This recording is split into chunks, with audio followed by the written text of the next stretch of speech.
Meus queridos irmãos, que a paz de Jesus, o nosso querido Mestre, esteja conosco, que a sua luz ilumine todo o nosso caminho. Sem esse Mestre querido, que seríamos de nós, né? Pois bem, vamos iniciar uma série de vídeos da Associação Médico Espírita do Estado do Rio de Janeiro. Coube-me a tarefa de ser o primeiro e eu vou trazer aqui uma figura ímpar e majestosa da arqueologia, não somente da França, como também do mundo. Jean-François Champollion. Jean-François Champollion. Ele decifrou os hieróglifos. Foi o único capaz de proceder a esse trabalho, pois estudando a biografia de Jean-François Champollion, a gente observa alguns fatos inusitados e sem a doutrina dos espíritos seria muito difícil a interpretação dessa personalidade ímpar e majestosa. A reencarnação é a doutrina das vidas sucessivas. Ela explica com lógica e segurança o porquê das dissemelhanças da vida, oferecendo argumentações convincentes e conformes à razão. A biografia do decifrador dos hieróglifos Jean-François Champollion revela-se enigmática, destituída da ótica espírita. Desde que já muito antes do seu nascimento, já estava em trabalho de parto praticamente, a sua genitora foi acometida de paralisia e desenganada pelos médicos da época. Foi chamado um curandeiro, um médium de cura, chamado Jekyll. Jekyll, além de fazer a cura da mãe de Champollion, ele vaticinou o nascimento de um varão. Ele disse para ela: vai nascer aqui um varão cuja fama no futuro se tornaria notória, manifesta.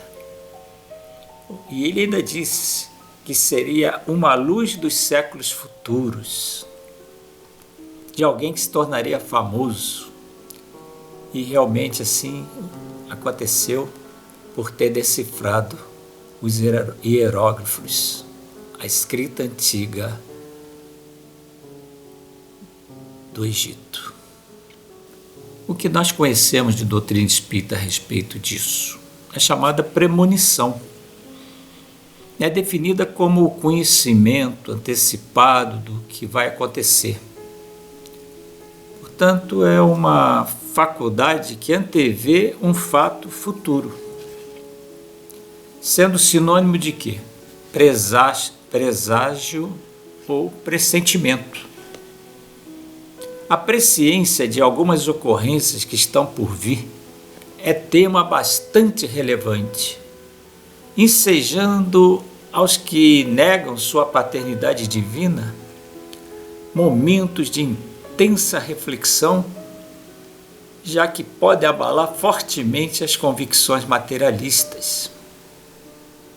É importante frisar, contudo, que a respeito da previsão do futuro não se deve aceitar a probabilidade de que os fenômenos da história foram programados com antecedência. Nesse caso, estaríamos à mercê das fatalidades, o que fere abertamente o livre-arbítrio, não é assim? Em realidade, o futuro não está predeterminado, já que o fatalismo não existe. O homem é responsável pelo que pensa e faz. através da liberdade de ação, ele, o homem, representa, no palco da vida, o ator que desenvolve o tema de acordo com a sua vontade, livre-arbítrio.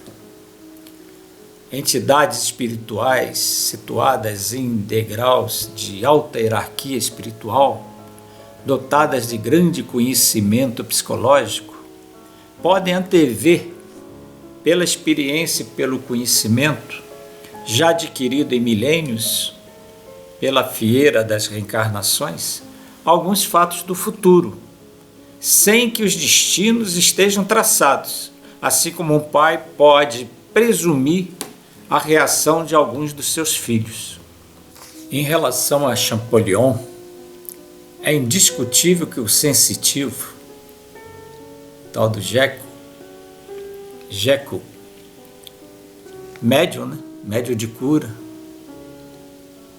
ele possuía a faculdade premonitória. Estava ali no leito, diante da mãe de Champollion. E o que é isso? O que é faculdade premonitória? Ele é o que, afinal? Ele era o que, afinal? Um médium de pressentimento. Uma variedade dos médiums chamados inspirados. Livro dos Médiuns, capítulo 15, 184. Capítulo 15, 184, Livro dos Médiuns. Ele era também portador da mediunidade de cura. Então, só a doutrina espírita realmente pode decifrar esse enigma chamado Champollion. Pois bem, foi dado à luz o 7º e último filho do casal, Jacques, o pai, e a mãe, Jeanne Françoise. Realmente um menino, ele disse que seria um varão, e que se tornou célebre mesmo, um gênio. Mas aconteceu outro fato inusitado.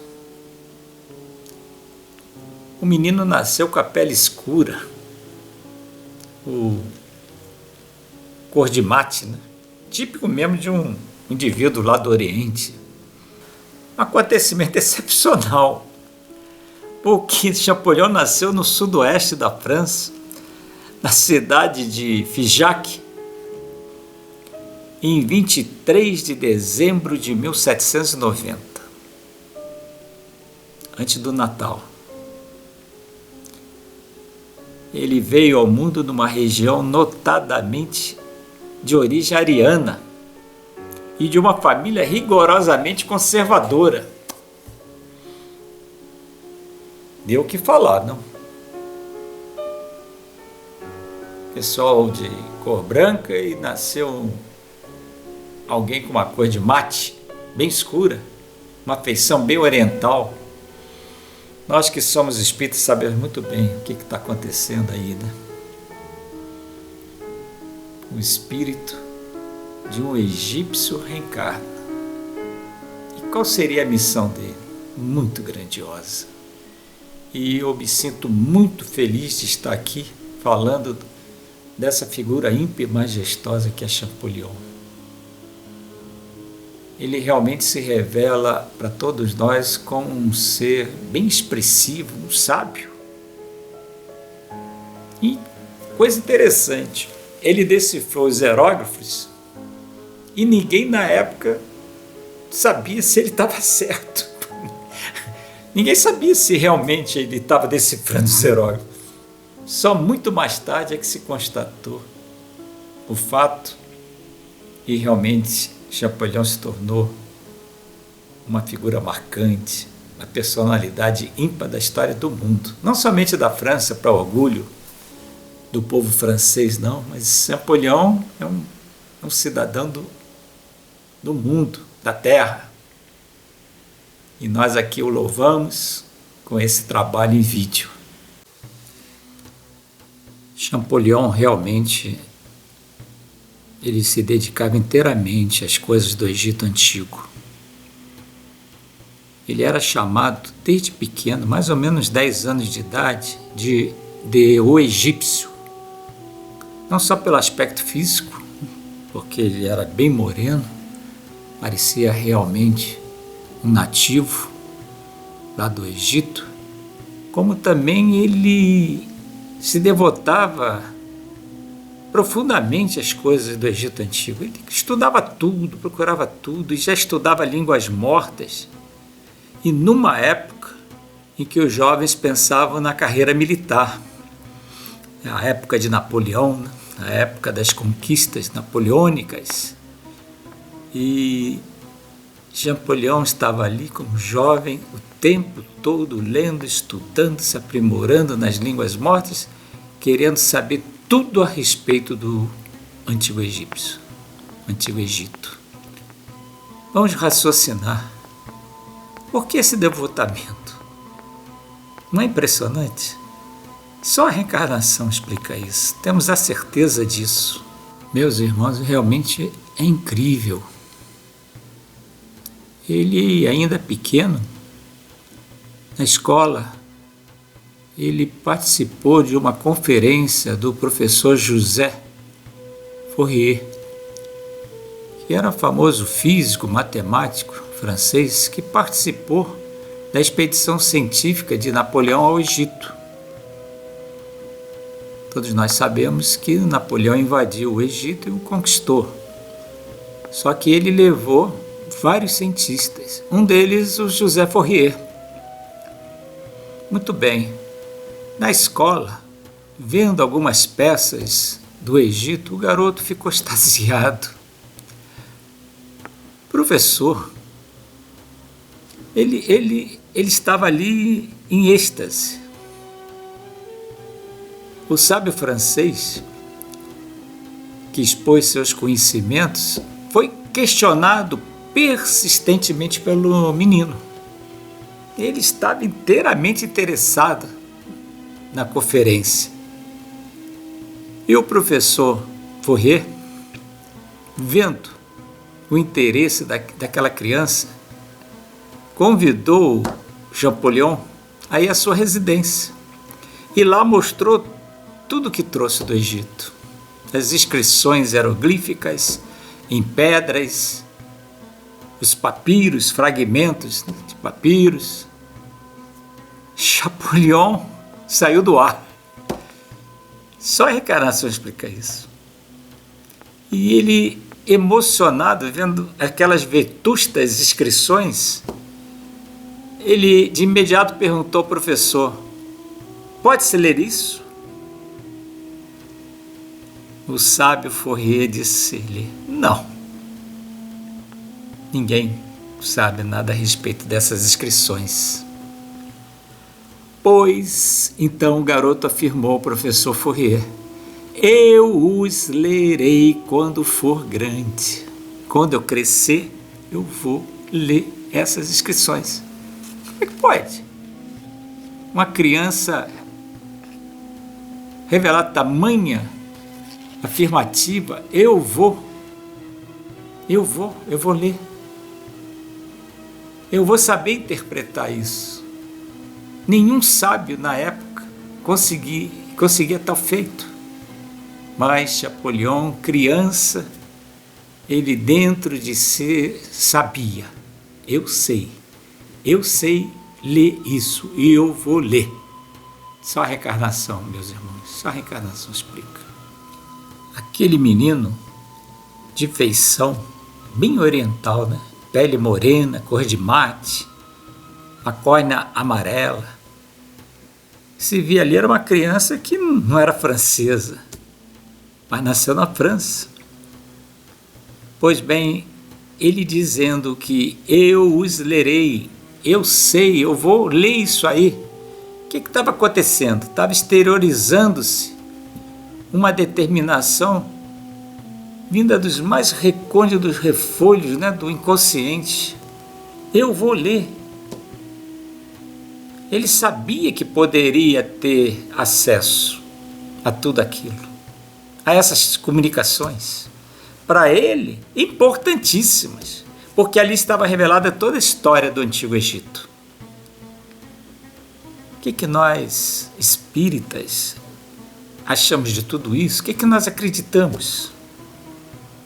Que, em verdade, reencarnou ali, em terras francesas, alguém que veio lá das antigas terras do Nilo, certamente um escriba, e intuitivamente ele conhecia aqueles sinais, revelando-se-lhe peculiares.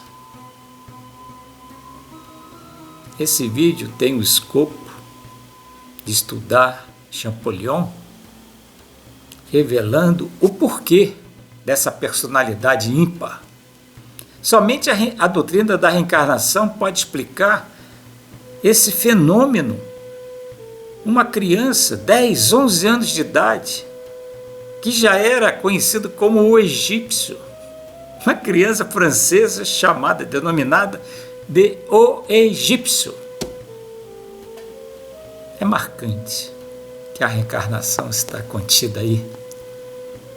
Certamente ele teve uma vivência na imponente civilização egípcia, certamente como escriba, né? Ou como alguém que conhecia aqueles sinais. E agora ele tinha a tarefa de documentar e eternizar na memória dos homens, através da escrita, através da interpretação do que estava ali, uma das grandes civilizações do mundo.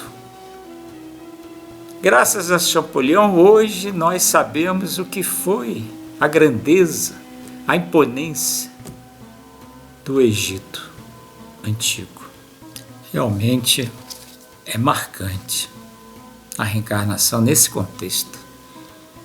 A reencarnação está contida em tudo. Sem ela não há explicação plausível as malformações que nós médicos encontramos diuturnamente nos nascimentos. Sem a reencarnação não há justiça divina, nós sabemos disso. E Champollion, podemos dizer, como espírito, né? Um escriba, alguém que viveu nessa época, ele retorna, nasceu de novo, com a sublime missão de decifrar os hieróglifos e possibilitar que todos nós, toda a humanidade, tomasse acesso a todos esses fatos dessa grandiosa época do Egito Antigo. É importante frisar que realmente Champollion veio com uma missão, porque na época dele a rapaziada toda se dedicava exatamente às forças militares, era a época da guerra, era a era napoleônica. Então se falava em guerra, e o jovem se achava no direito de estar lá, no exército de Napoleão. Pois bem, enquanto os jovens estavam se preparando para a guerra, Champollion estudava línguas mortas. Já pensaram nisso? Daí a importância desse vídeo para revelar a grandiosidade de um ser que até hoje é enigmático, mas a reencarnação veio para decifrá-lo. Ele que decifrou os hieróglifos, agora está sendo decifrado pela reencarnação. É fabuloso isso. Champollion, já rapaz, com 17 anos por aí, ele já tinha domínio completo das línguas remotas ligadas ao Egito, como copta. Então, ele esboçou e fez um mapa histórico das terras do Nilo e esboçou um livro a respeito dos antigos egípcios. 16, 17 anos. Fez um mapa do Egito. E o primeiro livro. Então começou a ser conhecido. É impossível que não fosse conhecido em plena França. Um rapaz com tanto conhecimento, sem saber se ele estava fazendo certo, né? Será que está certo mesmo? Esse mapa está certo? Pois bem, o convidaram, ainda rapaz, a expor as suas audaciosas teses, o seu mapa. Sabe onde? Em Grenoble, onde tem a famosa academia. E ele foi convidado a expor tudo que sabia. Pois bem, meus irmãos, ele entrou como estudante e saiu como acadêmico. Até hoje, Grenoble homenageia esse famoso patrício. Entra como estudante e sai como acadêmico. Vocês já imaginaram um rapaz, um estudante, saber coisas muito mais profundas que os professores, tanto que já foi direto para o colégio dos professores, dos cientistas? Pois bem, ele entra na carruagem, depois de ser aclamado em Grenoble, e diz ao seu irmão: eu decifrarei os hieróglifos. Que determinação! 16, 17 anos, já cientista, aclamado professor, estudante, aclamado professor, um sábio. E ele diz: eu decifrarei os hieróglifos. Que determinação! Só a reencarnação explica. Portanto, eu convido vocês a adquirir esse livro, que no capítulo 11 nós nos aprofundamos nessa tese, e vamos ver se nós conseguimos trazer também as ilustrações. E aqui não tem apenas um relato sobre Champollion, nós expomos tudo sobre reencarnação. Reencarnação, questão de lógica, da editora M de Capivari. Mas vamos continuar. Pois é, meus irmãos, naquele momento em que ele disse para o irmão: eu decifrarei os hieróglifos, o que estava aparecendo? Patenteava-se o que ali, integralmente? A faculdade intuitiva de Champollion. Essa afirmação provinha da sua intimidade espiritual, do seu eu superior. Ele sabia interiormente que tinha domínio sobre a escrita antiga dos egípcios. E essa explicação só a doutrina espírita pode nos conceder, ensinando que todas as aquisições conquistadas em vivências anteriores são gravadas no inconsciente e surgem nas futuras reencarnações. A sua paixão, a paixão de Champollion, não tinha limites. Ele conhecia profundamente tudo que se relacionasse com a antiga civilização egípcia. Interessante que o mais conhecido africanista da época, que mais sabia sobre Egito em solo francês, era o Somini de Benincourt. Somini de Benincourt. Pois bem, ele, depois de conhecer Champollion, ele afirmou: ele conhece as terras de que falamos tão bem como eu mesmo. Ele olhava para um garoto, um rapaz, e ele já adulto, o mais profundo conhecedor do antigo egípcio, falou: ele conhece as terras tão bem como eu. Interessante. Na verdade, Champollion conhecia muito mais, só que ninguém sabia o que ele estava falando era verdadeiro. Ele realmente nos revela a existência da inspiração também, que lhe tomava por conta todo o instante do seu trabalho. É claro, se ele veio com essa missão, ele estava acompanhado também por espíritos ligados ao Egito Antigo. Agora, interessante, né? Essa afirmação: ele conhece tão bem como eu. já era um professor jovem. E ele provou depois que conhecia muito mais quando decifrou os hieróglifos. E Champollion não poderia deixar de ser. Viajou para o Egito. Já com 38 anos de idade, já sabia tudo sobre o Egito.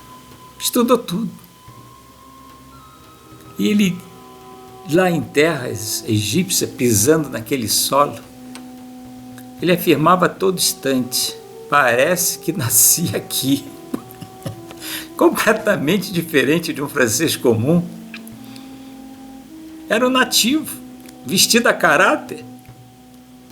E ele teve a oportunidade de ficar no Egito 1 ano e 5 meses.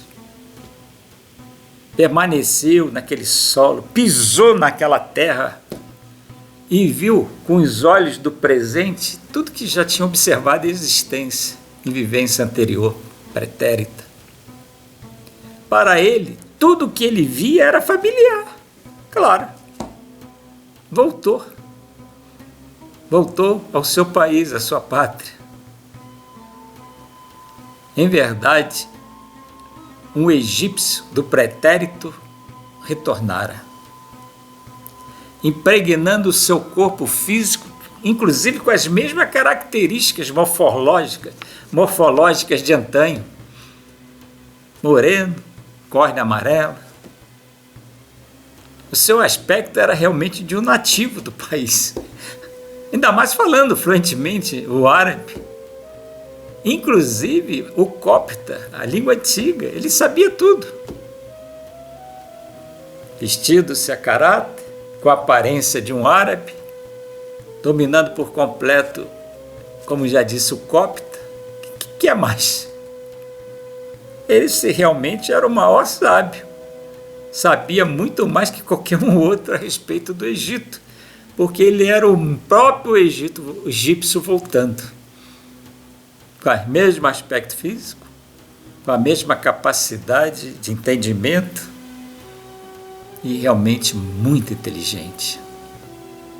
No Egito, tudo lhe pareceu habitual, confirmando tudo que imaginava. Ele passou a ver em loco tudo aquilo que ele na cabeça já sabia, já conhecia.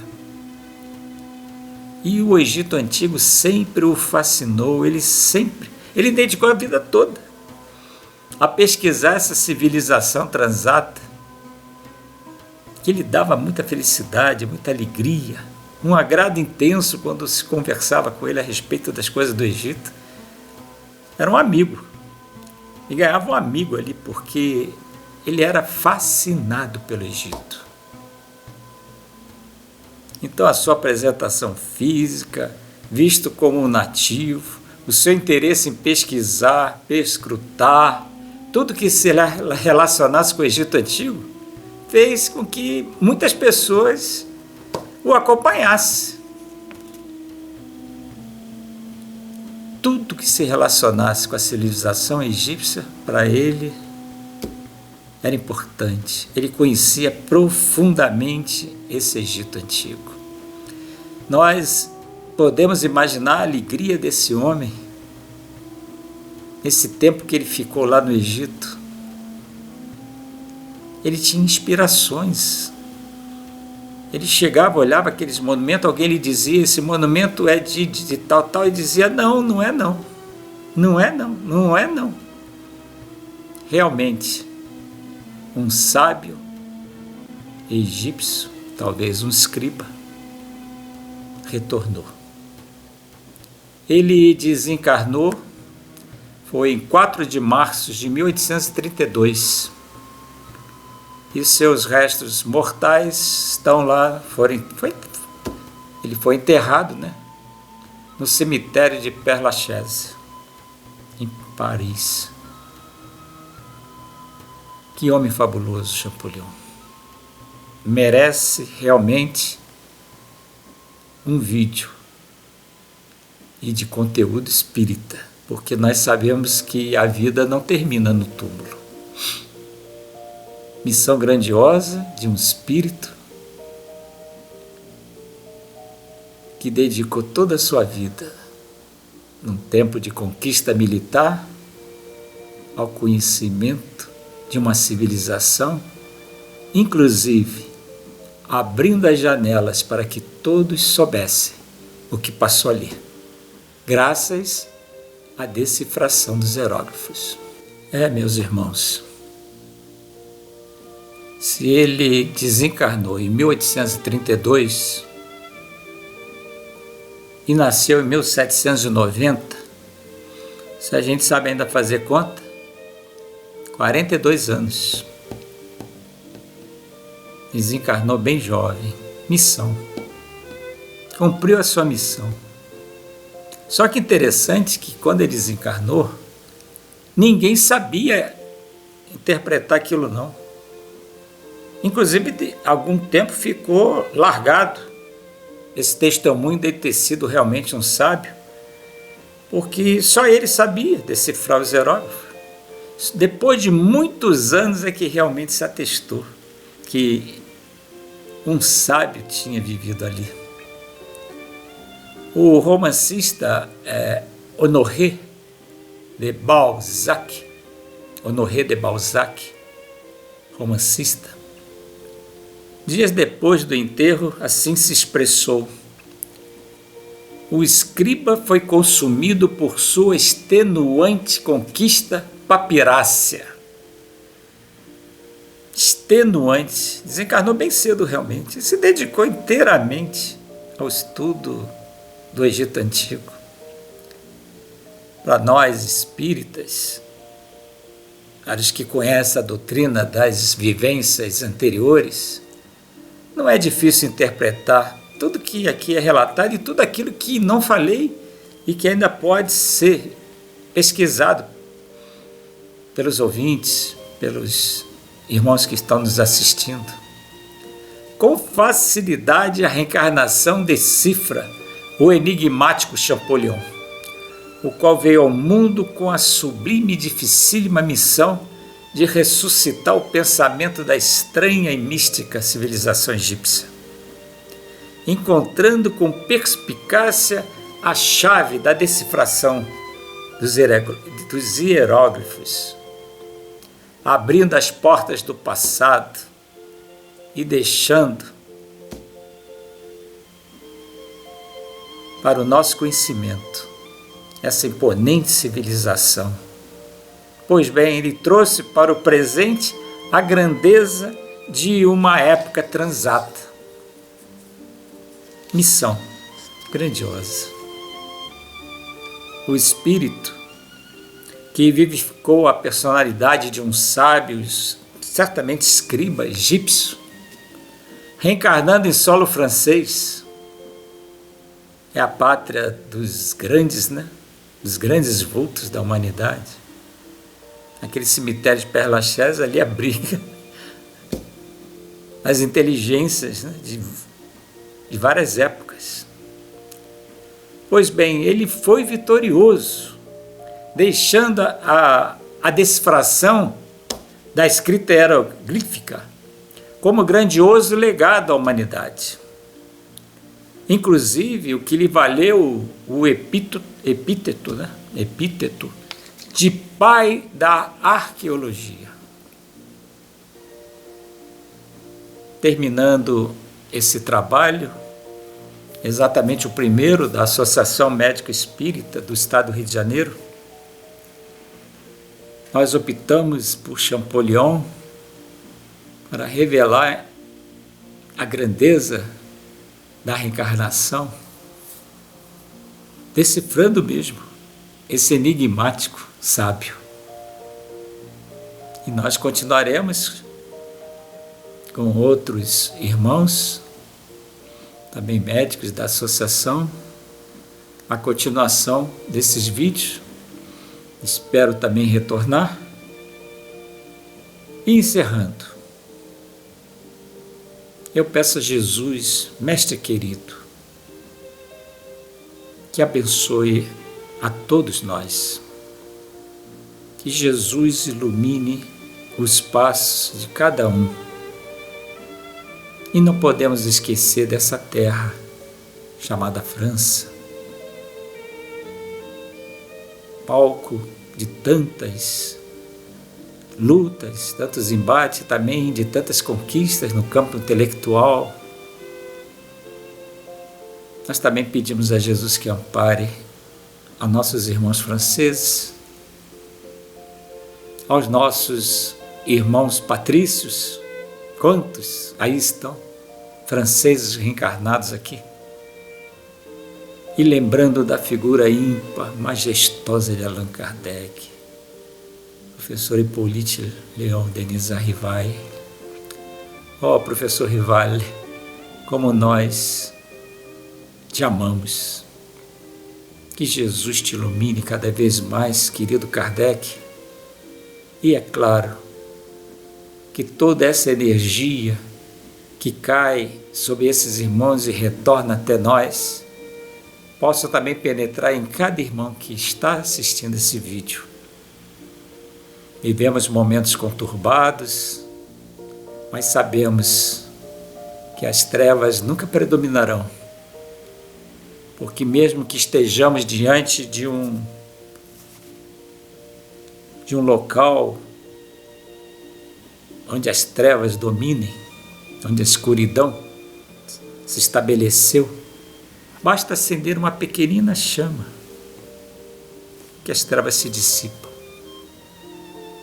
Nós sabemos que luz está acima das sombras. O bem é sempre o que está diante de todos nós, pois o mal é exatamente a ausência do bem. Basta o bem chegar, basta a luz aparecer, que as trevas se dissipam, que a escuridão deixa de existir. Que Jesus ilumine a todos vocês, meus irmãos, que estão nos assistindo agora, e que estejamos sempre em comunhão com Ele. É questão de sintonia. Se nós estivermos orando, com a nossa mente voltada para Ele, o Cristo, certamente estaremos radiantes de luz. E o mal nada poderá fazer em nós, nem ao nosso redor. Que a paz do Cristo se irradie sobre todos vocês. E muito obrigado. Que possa aguardar a sequência dos nossos vídeos. E também não poderemos deixar de encerrar pedindo aos céus que ilumine cada vez mais a nossa Associação Médico Espírita do Estado do Rio de Janeiro, e principalmente aqueles que já se foram, que estiveram conosco, que já se encontram no mundo espiritual. Que a luz de Jesus, nesse momento, esteja sempre presente e irradiando para todos vocês. Muito obrigado.